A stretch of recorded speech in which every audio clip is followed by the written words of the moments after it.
మీ business ఏదైనా మీ ఊర్లో promotion చేయాలంటే అది సుమన్ టీవీతోనే సాధ్యం. ఇప్పుడే సంప్రదించండి. స్టేడియం కాలనీలో నివాసం ఉండే చంద్రమౌళి గారు 61 సంవత్సరాలు. ఆయన గతంలో ఒక చిన్న టిఫిన్ కొట్టు పెట్టుకొని కుటుంబాన్ని నెట్టుకొస్తున్నారు.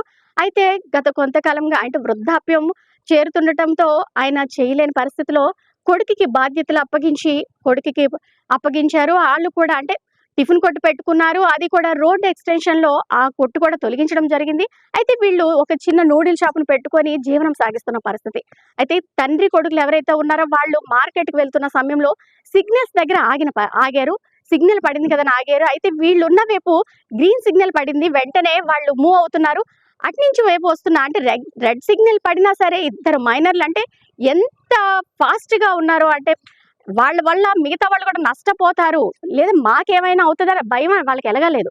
కానీ వాళ్ళు చేసిన తప్పుదింకి మిగతా వాళ్ళు బలైపోయిన పరిస్థితి ఇక్కడ కనిపిస్తుంది. అంటే వాళ్ళు క్రాస్ చేసుకొని ఎవరైతే ఉన్నారో తండ్రి, కొడుకు వాళ్ళు బండి వెళ్తుండగా చంద్రమౌళి గారు వాళ్ళ అబ్బాయి బండి వెళ్తుండగా ఆ బండిని ఢీకొట్టడం జరిగింది. అయితే అక్కడ రోడ్డుపై పడిపోయారు చంద్రమౌళి గారు. తలకి బలమైన గాయమయ్యి 10 రోజులుగా ఆసుపత్రిలో చికిత్స పొందుతూ నిన్న తుది శ్వాస విడిచిన పరిస్థితి. అయితే ఆ కుటుంబాన్ని చూసుకుంటే మనం ఇక్కడ వాళ్ళ కుటుంబం దగ్గర ఉన్న ఇక్కడ ఇంటి దగ్గరకొచ్చాం స్టేడియం కాలనీలో. చూసుకుంటే వాళ్ళ కుటుంబం తీవ్ర విషాదంలో మునిగిపోయారు. అంటే వాళ్ళు ఏదో వాళ్ళ పొట్టకూటి కోసం చిన్న పనులు చేసుకొని బ్రతుకుతున్న పరిస్థితి. అయితే తండ్రి లేక కొడుకు ఒకరే తీవ్రంగా రోదిస్తున్న పరిస్థితి అయితే మనకు కనిపిస్తుంది. నమస్తే అండి. నా పేరు బెలగప్పు వెంకటేష్ అండి. నేను గత కొంతకాలంగా ఇంతకుముందు ఏంటంటే మాది టిఫిన్ షాప్ కలవకుమేడ దగ్గర ఉండేదండి. రోడ్ ఎక్స్టెన్షన్‌లో మా సొంత షాప్‌ని రోడ్ ఎక్స్టెన్షన్‌లో తొలగించేశారండి. అయినప్పటికీ కూడా మాకు తగినంత ఆర్థిక సాయం అందలేదు. ఈ రోజుకి కూడా మేము దాని నుంచి కోలుకోలేదండి. ఇంకా ఇప్పుడిప్పుడే ఏదో చిన్న చితకా వ్యాపారం చేసుకుందామని చిన్న నూడిల్స్ షాపు బాయ్సన్ స్కూల్ లైన్‌లో ఉన్నటువంటి లైన్స్ గీశారు కదండీ! ఆ లైన్స్‌లో పెట్టుకొని మేము జీవనం కొనసాగిస్తున్నాం. మేమేంటంటే గత కొంతకాలంగా చాలా ఆర్థికంగా ఇబ్బంది పడుతున్నప్పటికీ కూడా ఏదో దేవుడి మీద భారం వేసుకొని ముందుకు వెళ్తున్నామండి. ఇప్పుడు ఏంటంటే 26వ తారీఖున నేను మా నాన్నగారు నా ద్విచక్ర వాహనం మీద నేను ice factory ring road junction నుంచి గంట స్తంభం వైపు మేము బయలుదేరామండి. బయలుదేరిన తర్వాత ఏం జరిగిందంటే కరెక్ట్‌గా రిలయన్స్ ఆపోజిట్ లైన్ అంటే వరుణ్ మోటార్స్ లైన్ అండి. అంటే మేము రైట్ వేలోనే ఉన్నామండి. గ్రీన్ సిగ్నల్ పడింది. మా మటుకు మేము వెళ్ళిపోతున్నాం. వెళ్ళిపోతుంటే నెల్లిమర్ల వాస్తవ్యులండి వాళ్ళు. వాళ్ళేంటంటే టీటీడీ కళ్యాణ మండపం నుంచి కాంప్లెక్స్ వెళ్ళాల్సి ఉండగా వాళ్ళేంటంటే రెడ్ సిగ్నల్ పడినప్పటికీ కూడా రిలయన్స్ వైపు కట్ చేసి క్రాస్‌గా వచ్చి మమ్మల్ని గుద్దేశారండి. గుద్దేసిన వెంటనే మా నాన్నగారికి ఎడమ వైపు మరియు తల వెనక భాగమున బలమైన గాయాలు తగిలి వెంటనే ఇంకా స్పృహ తప్పి పడిపోయారండి. నాకు కూడా చిన్న చిన్న గాయాలు తగిలాయి. అయినప్పటికీ కూడా ముందు మా నాన్నగారే ముఖ్యం అని చెప్పేసి నేను వెంటనే గవర్నమెంట్ హాస్పిటల్‌కి తీసుకెళ్ళానండి. తీసుకెళ్తే అక్కడ ఆదివారం అయినందున డ్యూటీ డాక్టర్స్ ఎవరు అవైలబుల్ లేరండి.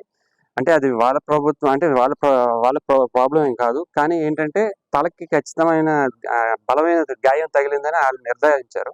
ఇంక లాభం లేదు. ఇంకా అత్యవసర చికిత్స అవసరం అని చెప్పి మేము వెంటనే కాశీ హాస్పిటల్స్‌కి తీసుకెళ్ళామండి. అక్కడ మాకు వెంటనే 26వ తారీఖునే సాయంత్రం తలకి ఏంటంటే ఆపరేషన్ చేశారండి. చేసిన తర్వాత ఆ మరుసటి రోజు ఏం చెప్పారంటే డాక్టర్ గారు వచ్చి చాలా క్రిటికల్‌గా ఉందమ్మా. మరి మీరు ఇంకా ఆర్థికంగా మీరు తట్టుకోగలం అంటే ఇంకా ఇక్కడ చికిత్స కొనసాగించండి. లేదంటే ఎంతకన్నా మెరుగైన చికిత్స మరియు ఎంతకన్నా మెరుగైన ఔషధాలు ప్రభుత్వ ఆసుపత్రుల్లో ఇప్పుడు అవైలబుల్‌గా ఉన్నాయండి. మేము కావాలంటే అక్కడ రిఫర్ చేస్తామంటే మేము వెంటనే అక్కడికి తీసుకెళ్ళామండి.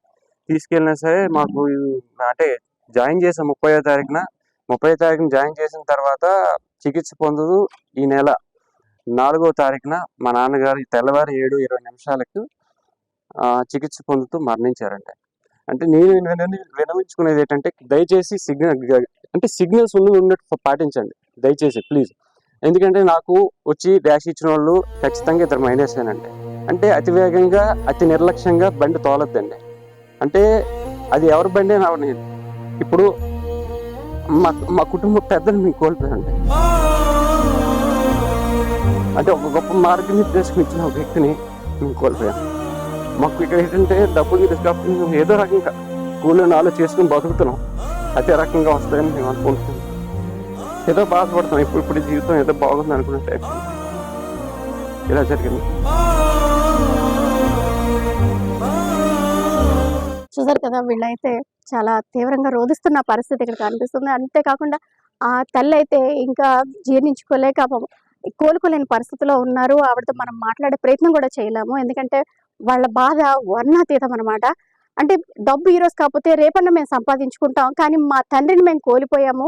అంటే ఏదైనా సరే అంటే పోలీసులు మైనర్లకి బండి ఇవ్వకండిరా బాబు అని నెత్తి నోరు కొట్టుకొని తల్లిదండ్రులకి కౌన్సిలింగ్ ఇస్తున్న పరిస్థితి కూడా మనకి ఇక్కడ కనిపిస్తుంది.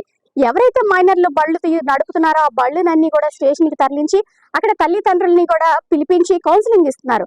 అయినా సరే మారటం లేదు. అసలు మార్పు మరి రాదో ఏమో గాని అర్థం కాని పరిస్థితి. కానీ పిల్లలు చేసిన తప్పిదానికి కుటుంబాలు బలైపోతున్న పరిస్థితి. కెమెరా పర్సన్ అఖిల్తో సీమ, సుమన్ టీవీ, విజయనగరం.